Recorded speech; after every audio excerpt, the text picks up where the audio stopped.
Bonjour à toutes, bonjour à tous. Si vous vous retrouvez devant cette vidéo, c'est que vous êtes prêt à passer votre examen terminal contrôle continu de première année dans le cours de système d'information Big Data et Société.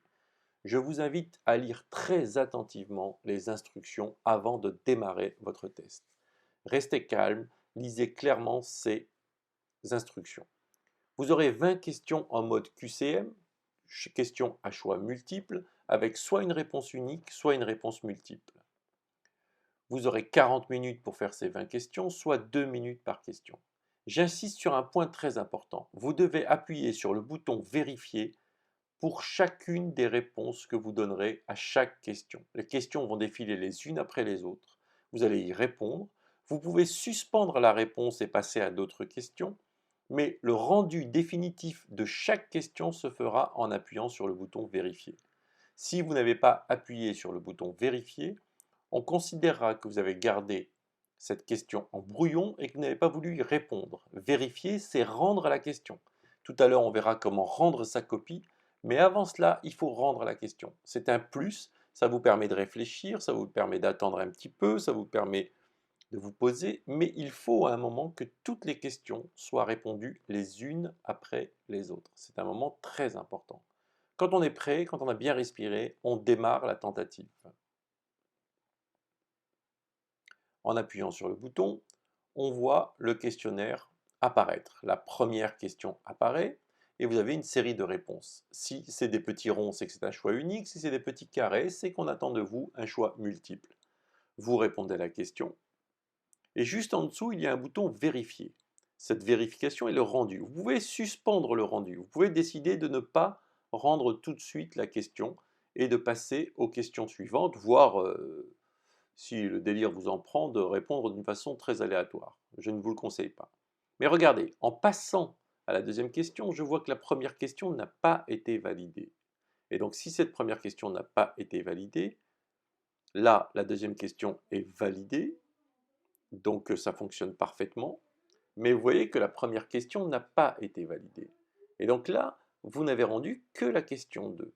En passant à la page suivante, vous allez pouvoir continuer à répondre. Et si vous n'êtes pas concentré, vous allez avoir une tendance à avoir oublié les réponses. Il faut revenir à la question auquel vous n'avez pas répondu et bien penser à vérifier la question. Seulement quand toutes les questions seront vérifiées, c'est-à-dire déposées, vous serez sûr d'avoir répondu à la question. Là, nous sommes à la fin du test et nous voyons qu'un bouton Terminer le test est apparu. On peut le retrouver aussi en ligne. Donc je vérifie bien que j'ai répondu à toutes les questions. Et qu'est-ce que je découvre dans ce cas d'école? Je découvre que la question 8 n'a pas été validée. Je l'ai complètement oubliée. Si je termine le test à ce moment-là, c'est une catastrophe. Je n'ai pas répondu à la question 8, j'ai laissé copie blanche.